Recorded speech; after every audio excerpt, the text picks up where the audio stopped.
Okey, bismillahirrahmanirrahim. Assalamualaikum warahmatullahi wabarakatuh. Okey, kita sambung tajuk pelajaran kita yang berkaitan dengan tajwid, berkaitan dengan hukum nun sakinah dan tanwin ataupun tanwin. Hukum nun sakinah iaitu nun mati ataupun tanwin. Okey, kalau sebelum ni kita dah sentuh berkaitan dengan izhar haki ni, yang muka surat 32 ni, kita dah sentuh berkaitan dengan hukum izhar haki. Okey, jadi Ustaz tak nak bincangkan lagi berkaitan dengan izhar haki ni. Jadi seterusnya ialah kita akan bincangkan berkaitan dengan daripada 5 lagi hukum nun sakinah ni, iaitu idgham ma'al gunnah, idgham bila gunnah dan juga iqlab. Okey, jadi awak boleh buka buku teks awak muka surat 33 untuk sama-sama kita tengok penjelasan berkaitan dengan idgham ma'al gunnah, idgham bila gunnah dan juga iqlab. Okey, kita besarkan untuk lebih fokus.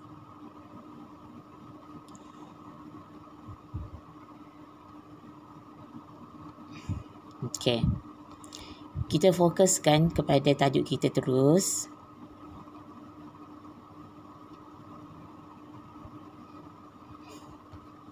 Besarkan lagi lah.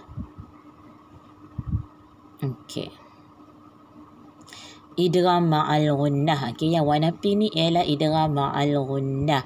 Okey, untuk permulaan yang awak perlu tahu ialah cara bacaan idgham ma'al gunnah. Awak boleh tengok info kat sini. Okey, kita tengok dulu cara bacaan untuk idgham ma'al gunnah, idgham bila gunnah dan juga bacaan iqlab. Macam mana cara bacaannya? Okey, awak tengok dalam kotak yang kat bawah ni muka surat 33 yang bahagian info ni. Okey, kat sini dia jelaskan cara bacaan idgham ma'al gunnah. Macam mana kita nak baca idgham ma'al gunnah? Iaitu dengan memasukkan sebutan nun mati ataupun tanwin ke dalam huruf selepasnya dan dibaca secara idgham berserta dengan dengung. Maksudnya sebutan huruf nun mati ataupun tanwin ni kita masukkan dalam huruf selepasnya. Kalau ada huruf selepas huruf nun mati ataupun tanwin, kita masukkan nun mati ataupun tanwin ni, bacaan nun mati dan tanwin ni ke dalam huruf selepasnya. Lepas tu cara bacaannya ialah secara idgham dan juga dengung. Mesti dengung 2 harakat. Kemudian cara bacaan idgham bila gunnah. Kalau tadi ma'al gunnah, yang ni bila gunnah tanpa dengung. Maksudnya ialah bila kita jumpa hukum berkaitan dengan idgham bila gunnah, cara bacaannya ialah memasukkan sebutan nun mati. Okey, memasukkan sebutan nun mati ataupun tanwin ke dalam huruf ra atau lam tanpa dengung. Awak nampak tak perbezaan dia? Kalau idgham ma'al gunnah ni, nun mati ataupun tanwin, kalau ada huruf selepas dia, kita kena masukkan bacaan nun mati ataupun tanwin ni dalam huruf selepasnya. Manakala kalau idgham bila gunnah, ia hanya melibatkan huruf ra dengan huruf lam sahaja. Jadi kita juga kena masukkan huruf nun mati ataupun tanwin dalam huruf ra ataupun huruf lam, tapi bukan dengan dengung, hanya tanpa dengung. Okey, itu perbezaan ma'al gunnah dengan idgham bila gunnah. Okey, manakala cara bacaan iqlab. Iqlab ni dia hanya melibatkan huruf ba. Okey, jadi nun ditukarkan kepada mim, diikhfatkan mim dengan mengekalkan dengung pada mim. Iqlab ni ialah bila kita baca iqlab, hukum bacaan iqlab, huruf nun tu huruf nun yang ada tu, nun mati ataupun nun yang ada dalam tanwin tu, kita tukarkan kepada huruf mim. Jadi diikhfatkan huruf mim tu dengan mengekalkan dengung mim. Mim tu bila kita sebutkan dengung, jadi kita kekalkan dengung pada bunyi mim tu. Okey, kalau Ustaz baca je cara bacaannya, awak takkan faham. Jadi mari kita sama-sama cuba lihat contoh bacaan. Okey, kita tengok dulu idgham ma'al gunnah. Okey, idgham ma'al gunnah ni dia melibatkan 3 huruf. 3 huruf lah ya. Dia melibatkan 4 huruf, iaitu ya, nun, mim, waw. Ini 4 huruf. Kalau idgham bila gunnah dia melibatkan huruf ra dengan lam. Kalau idgham ma'al gunnah dia melibatkan 4 huruf, iaitu huruf ya, nun, mim dan juga waw. Okey. Kita tengok contoh bacaan. Dia kata tadi nun mati ataupun tanwin kena masukkan dalam huruf selepasnya ni. Huruf selepasnya ni. Sama ada huruf ya ke, huruf nun ke, huruf mim ke, huruf waw ke, kita kena masukkan dalam 4 huruf ni. Kita tengok kita contoh bacaan sekiranya nun mati ataupun tanwin bertemu dengan huruf ya. Okey, awak tengok ni nun mati. Selepasnya ialah huruf ya. Yang dimerahkan. Kemudian ni kat sini tanwin, huruf yang bertanda tanwin bertemu dengan huruf ya. Okey, cara bacaannya ialah nun mati ni dimasukkan dalam huruf ya dengan dengung. Okey. Cara bacaannya ialah may yasha. Kita masukkan bunyi huruf nun tu dalam ya. May yasha. Kat sini ni kita masukkan terus. May yasha. Dengung 2 harakat. Okey, kemudian wujuhun yawma'idzin.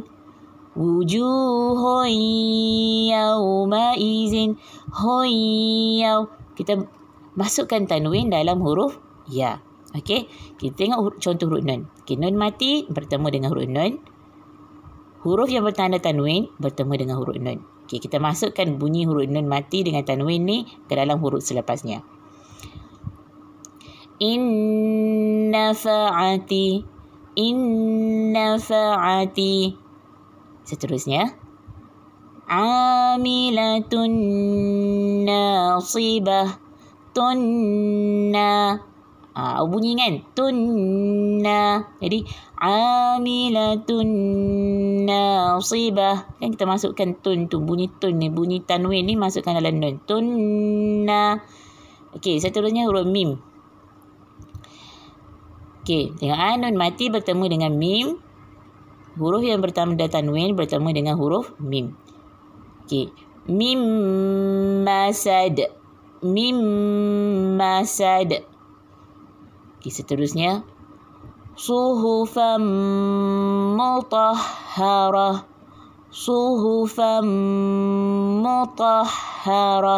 Bunyikan dengung tu. Fammu.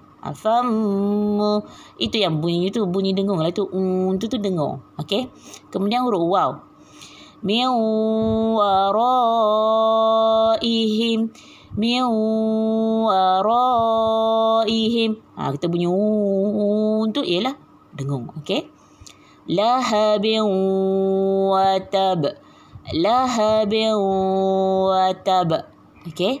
Boleh faham kita masukkan huruf nun mati ataupun huruf yang bertanda tanwin ni ke dalam huruf selepasnya, iaitu huruf ya ataupun huruf waw ataupun huruf mim ataupun huruf nun. Okey. Okey, seterusnya kita pergi kepada idgham bila gunnah. Okey, idgham bila gunnah ni ialah berkaitan dengan huruf ra dengan lam sahaja. Okey, contohnya ialah kita tengok contoh yang pertama ni nun mati bertemu dengan huruf ra. Dia cakap tadi huruf nun mati ni mesti dimasukkan ke dalam huruf ra, tapi bukan dengan dengung, tanpa dengung. Kalau yang ni kena dengan dengung, yang ni tanpa dengung. Okey. Yang kat sini pula nun mati bertemu dengan huruf lam. Jadi kita masukkan huruf nun mati ke dalam huruf lam tanpa dengung. Okey. Cara bacaannya ialah yang pertama, yang huruf ra dulu mirrahik. Bunyi mirra. Kita masukkan terus. Mirrahiq. La illam. Kita terus baca illam. Bukannya kita baca la illam. Bukan dia tak nak, bukan dengung dia terus masukkan tanpa dengung. La illam. Mirrahiq. Bukannya baca mirrahiq. Bukan, itu salah. Okey. Okey, contohnya yang seterusnya, contohnya mirrabbik. Terus masukkan huruf ra. Okey, kita terus masukkan huruf ra. Mirra. Bukannya min rabbik. Itu salah. Okay, kita masukkan terus mirra. Dia nak tanpa dengung. Jadi mirrabbik. Yang seterusnya walam yakullahu. Kullahu. Bukannya kita baca walam yakullahu. Bukan. Jangan salah faham.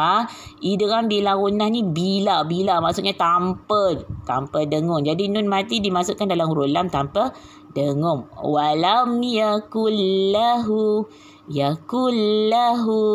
Okey, boleh faham perbezaan antara idgham ma'al gunnah dan juga idgham bila gunnah. Okey.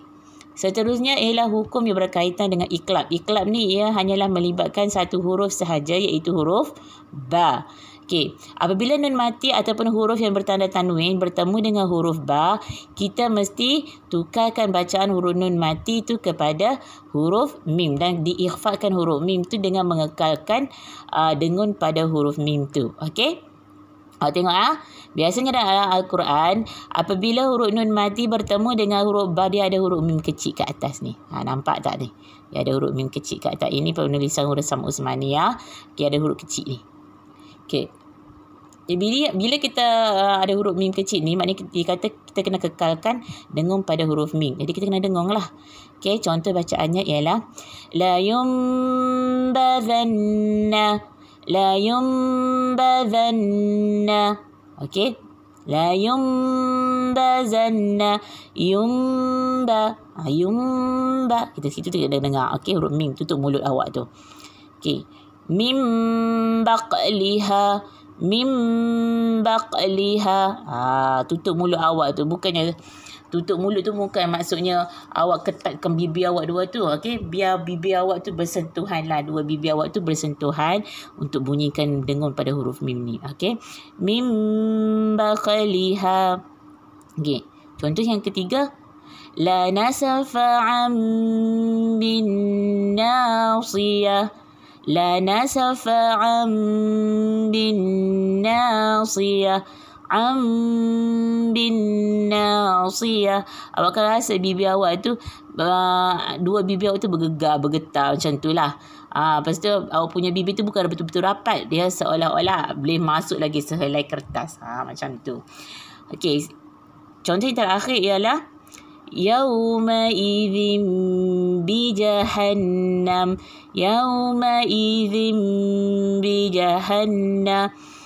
Okey, kalau awak bila awak nak tahu bacaan awak tu betul ke tidak, bila awak tutup mulut awak untuk bunyikan dengun pada huruf mim tu, huruf nun yang ditukarkan dengan huruf mim tu, awak rasa getaran sikit. Macam tu, rasa bergegar sikit. Okey. Bila dah berasa bergegar tu sikit, maknanya betul dah tu bacaan awak. Okey. Itu yang berkaitan dengan tajuk hari ini. Hukum nun mati ataupun tanwin. Kita fokuskan kepada hari ini ialah idgham ma'al gunnah, idgham bila gunnah dan juga iqlab. Saya harap awak boleh faham lah.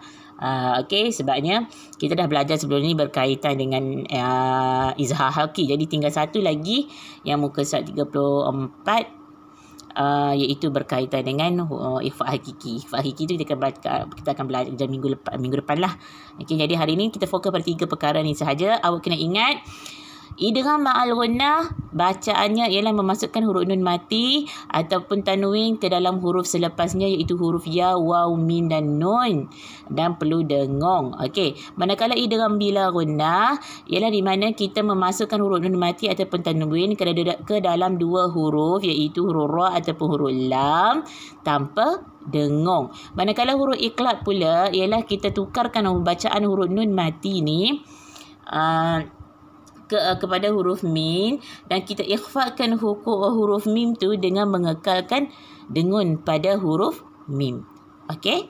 Itu sahaja untuk hari ini. Assalamualaikum.